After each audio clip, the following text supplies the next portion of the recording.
absolutely necessary, there's no fluff.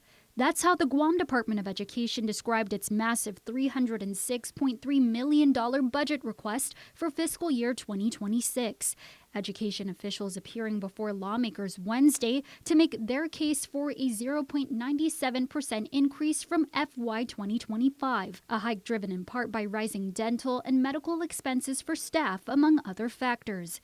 GDOE Deputy Superintendent of Finance and Administrative Services, Morgan Wade-Borja-Paul, broke it down. $260.4 million in personal costs, $25 million in general operating costs, $17.6 million in utilities cost, and a measly $380,000 in capital outlays. GDOE noting that its budget request has remained consistent over the past 5 years, thanks to pandemic relief funds and federal grants that help to cover key expenses, including utilities.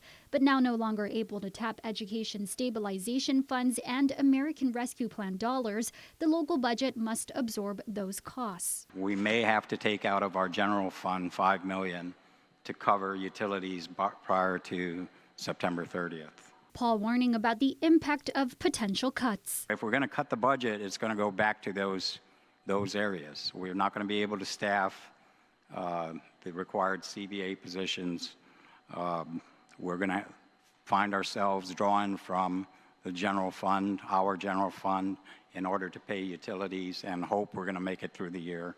And then we are risking IT-related services to our students. Meanwhile, GDOE noted that approximately $180 million in American Rescue Plan funds remain tied up.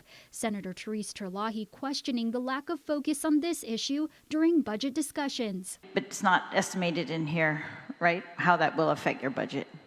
Or you're saying you're able to cover that out of operation? Paul clarifying that the budget had been approved by the Guam Education Board prior to the latest developments and that any capital improvement projects would require a separate budget. Meantime, Committee Chair on Finance and Government Operations, Senator Chris Duenas, said he'll push to get GDOE as close to its request as possible, while other senators encouraged the department to return with a revised budget.